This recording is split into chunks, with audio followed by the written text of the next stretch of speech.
అందులో తెలంగాణ రాష్ట్రం తరఫున కూడా మేము భాగస్వాములమై 2047కి తెలంగాణ రాష్ట్రము $3 ట్రిలియన్ ఎకానమీగా ఎదగాలని కోరుకుంటున్నాం.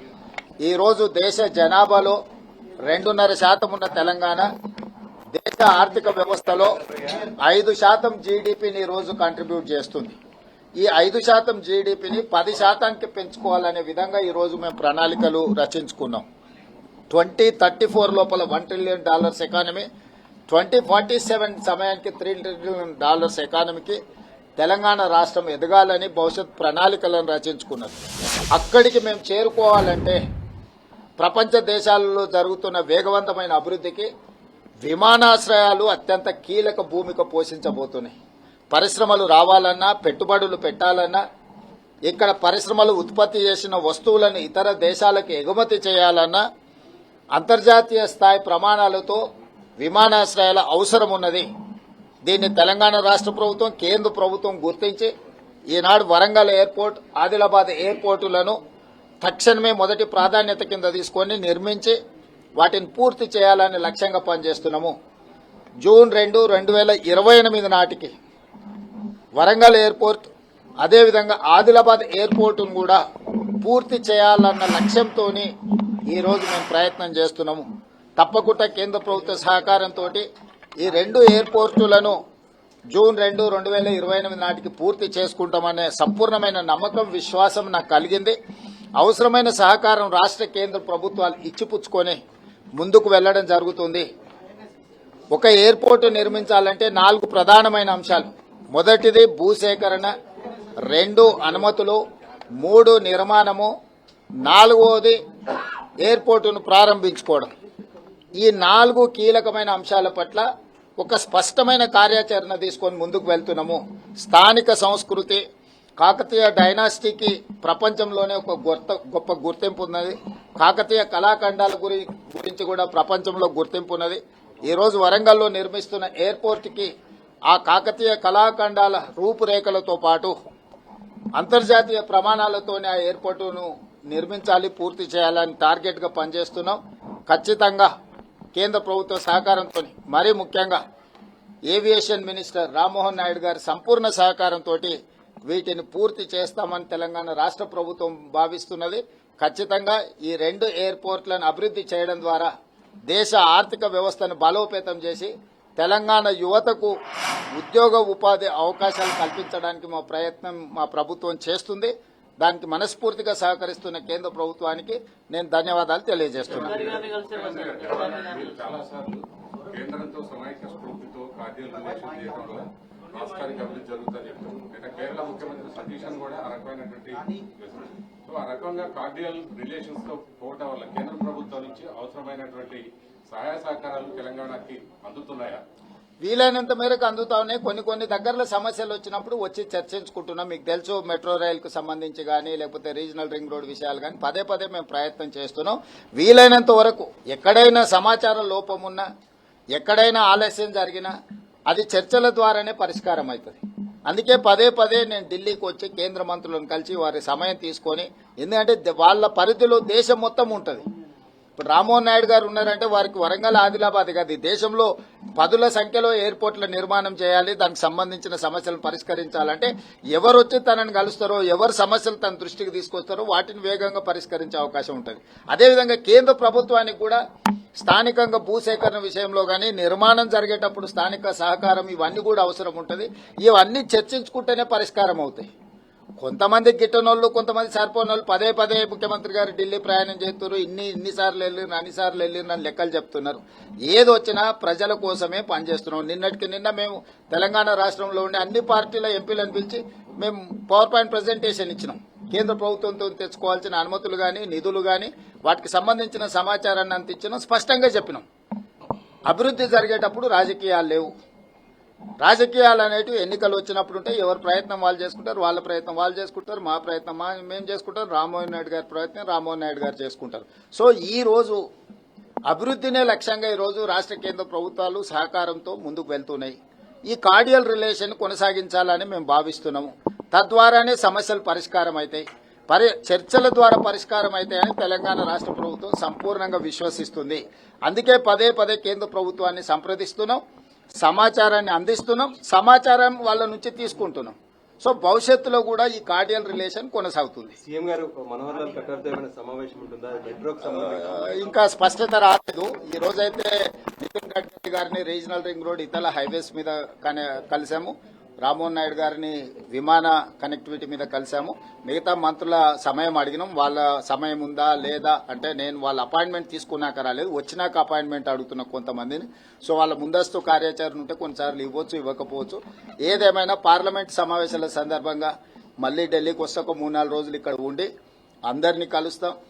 ఎవరెవరితో సహకారం తీసుకోవాలో తప్పకుండా తీసుకుంటాం.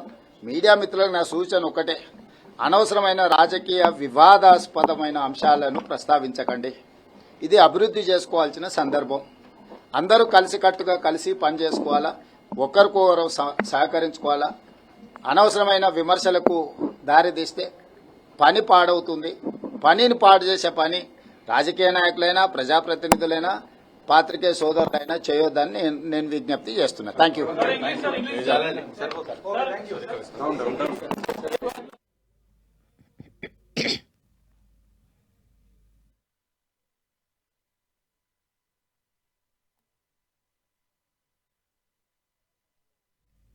ఢిల్లీలో సీఎం రేవంత్ రెడ్డి బిజీగా గడుపుతున్నారు. పలువురు కేంద్ర మంత్రులతో ఆయన వరుసగా సమావేశాలు నిర్వహిస్తున్నారు. అయితే ఇవాళ కేంద్ర విమానయాన శాఖ మంత్రి రామ్మోహన్ నాయుడును కలిశారు. అంతర్జాతీయ విమానాశ్రయాల అవసరం ఆవశ్యకత గురించి ఆయనతో చర్చిస్తూ ఉన్నారు. అయితే కేంద్రం సహకారంతో ఎయిర్పోర్ట్లు నిర్మిస్తున్నాము. కేంద్ర మంత్రి రామ్మోహన్ నాయుడు సహకారం అన్నది మరువలేనిదని సీఎం రేవంత్ రెడ్డి చెప్పడం జరిగింది. అలాగే ఇటు రాష్ట్రాలు అంటే రాష్ట్ర ప్రభుత్వాలు కేంద్ర ప్రభుత్వంతో పరస్పరం కూడా ఒక సహకారంతో ముందుకు సాగాలి. దేశంలో 5% జీడీపీని ఇటు తెలంగాణ నుంచే వృద్ధి చెందుతుంది అనేసి సీఎం రేవంత్ రెడ్డి అన్నారు. ఇప్పటికే 2 కేంద్ర మంత్రులను కలిశారు. నితిన్ గడ్కరీ అంటే మరో కేంద్ర మంత్రి నితిన్ గడ్కరీ, ఇక మరికొంతమంది కేంద్ర మంత్రుల అపాయింట్మెంట్ కూడా కోరటం జరిగింది. అయితే మరి వారిచ్చే సమయాన్ని బట్టి వాళ్లతో కూడా కలిసి కొన్ని వివిధ అంశాలపైన కూడా చర్చించే అవకాశం ఉన్నట్లు తెలుస్తోంది. అలాగే రాబోయే రోజులు కూడా ఒక 3-4 రోజులు ఢిల్లీలోనే ఆయన స్టే చేసి పలువురు కేంద్ర మంత్రులతో కూడా వివిధ అంశాలపైన చర్చించే అవకాశం ఉన్నట్లుగా సీఎం రేవంత్ రెడ్డి చెప్పారు. 2047కు తెలంగాణను $3 ట్రిలియన్ ఎకానమీగా మార్చే దిశగా మేము ప్రయత్నాలు చేస్తున్నాము. అంతర్జాతీయ విమానాశ్రయాల అవసరం ఉంది. ఈ నేపథ్యంలో కేంద్రం సహకారంతో ఎయిర్పోర్ట్లు నిర్మిస్తాం. చాలా వేగంగా అభివృద్ధి చెందేలా తెలంగాణ రాష్ట్రాన్ని మేము తీర్చిదిద్దుతున్నామని సీఎం రేవంత్ అన్నారు. మరింత సమాచారాన్ని మా ప్రతినిధి గోపికృష్ణ మనకు అందిస్తారు. గోపి, కేంద్ర పౌర విమానయాన శాఖ మంత్రి రామ్మోహన్ నాయుడు తోటి సీఎం చర్చలు ముగిశాయి. ఇటు వరంగల్ ఎయిర్పోర్ట్ కి సంబంధించిన అంశం పైన సుదీర్ఘంగా చర్చ జరిగింది. దీంట్లో భాగంగానే కేంద్ర మంత్రి మాట్లాడుతూ తెలంగాణ రాష్ట్ర ప్రభుత్వం అత్యంత వేగంగా భూసేకరణ జరిపి సివిల్ ఏవియేషన్ కి అప్పచెప్పడం జరిగింది.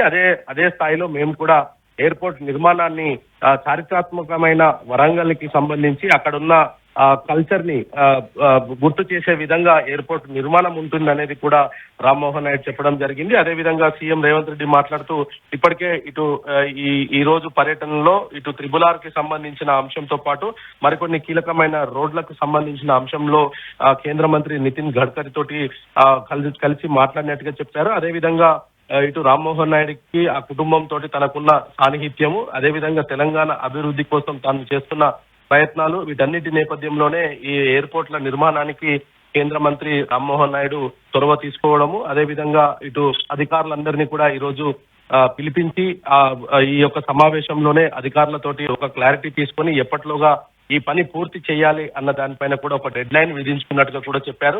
వచ్చే సంవత్సరం జూన్ 2 నాటికి తెలంగాణ రాష్ట్ర ఆవిర్భావ దినోత్సవం రోజునే వరంగల్ ఎయిర్పోర్ట్ ను ప్రారంభించే విధంగా అన్ని రకాల ఏర్పాట్లు చేసేందుకు కూడా అధికారులకు కొన్ని కీలక సూచనలు కేంద్ర మంత్రి ఇచ్చినట్టుగా కూడా సీఎం చెప్పడం జరిగింది. తాను పదే ఢిల్లీకి వచ్చేదాన్ని కొంతమంది రాజకీయంగా వాడుకుంటున్నారు, కానీ కేంద్ర రాష్ట్ర ప్రభుత్వాల సహకారంతో రాష్ట్ర అభివృద్ధి జరుగుతుంది. అదేవిధంగా తాను ప్రతిసారి కూడా ఢిల్లీకి వచ్చిన ప్రతిసారి కూడా కేంద్ర మంత్రులను కలుస్తూ రాష్ట్రానికి రావాల్సిన నిధులు ఇతర అంశాలపైన కూడా తాను చర్చిస్తున్నట్టుగా కూడా చెప్పడం జరిగింది. రాష్ట్ర అభివృద్ధికి ఒకవేళ రాజకీయాలు చేయాలనుకున్నప్పుడు ఎలక్షన్స్ వచ్చినప్పుడు ఖచ్చితంగా రాజకీయాలు చేద్దాము, కానీ అభివృద్ధి విషయంలోకి వచ్చేసరికి అందరూ సహకరించాల్సిందిగా ఆయన విజ్ఞప్తి కూడా చేయడం జరిగింది. మరి ఈ రోజు ఇంకా కొంతమంది కేంద్ర మంత్రుల అపాయింట్మెంట్ కోరాను. అయితే సమయాభావము వారికి ఉన్న సమయం వల్ల కొన్ని సాధ్యం కావచ్చు కాకపోవచ్చు. ఒకవేళ ఇప్పటికే ఇటు కేంద్రం పట్టణాభివృద్ధి శాఖ మంత్రి మనోహర్ లాల్ ఖట్టర్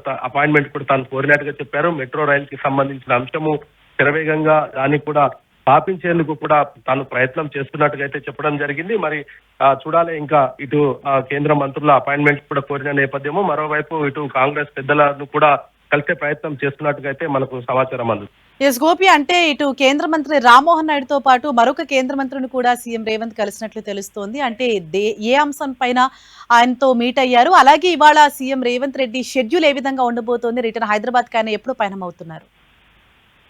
ప్రధానంగా జాతీయ రహదారుల శాఖ మంత్రి నితిన్ గడ్కరీ తోటి ఉదయం 9:45 ఆయన భేటీ అవ్వడం జరిగింది. ముఖ్యంగా త్రిబుల్-ఆర్ నార్త్ పార్ట్ పనుల ప్రారంభానికి కేంద్ర కేబినెట్ ఆమోదం తెలపాల్సి ఉంది. దానికి సంబంధించి కూడా ఆమోదం వెంటనే తెలిపే విధంగా చర్యలు తీసుకోవాలంటూ కూడా ఆయన గడ్కరీని కోరడం జరిగింది. అదేవిధంగా త్రిబుల్-ఆర్ సదరన్ పార్ట్ కు అనుమతులు కూడా మంజూరు చేయాల్సిందిగా కూడా ఆయన కోరడం జరిగింది. దాంతో పాటు ఇటీవల రాష్ట్రానికి సంబంధించిన ఏదైతే 2 జాతీయ రహదారులకు సంబంధించి హైదరాబాద్, కరీంనగర్, మంచిర్యాల, ఆదిలాబాద్ ప్రాంతాల మధ్యన ఏదైతే జాతీయ రహదారి ఉందో దానికి జగిత్యాల కరీంనగర్ జాతీయ రహదారి విస్తరణకు సంబంధించి 4 లైన్లు అభివృద్ధికి గతంలో కేంద్ర కేబినెట్ ఆమోదం చేయడం జరిగింది. మొత్తం 58 కిలోమీటర్ల ఈ రోడ్డు విస్తరణకు సంబంధించి కూడా ఇప్పటికే కేంద్ర కేబినెట్ ఆమోదించడం జరిగింది. మరొకటి ఆర్మూర్ జగిత్యాల మంచిర్యాల జాతీయ రహదారి, దీనికి కూడా 4 లైన్ల విస్తీర్ణకు సంబంధించి మొత్తం 133 కిలోమీటర్ల మేర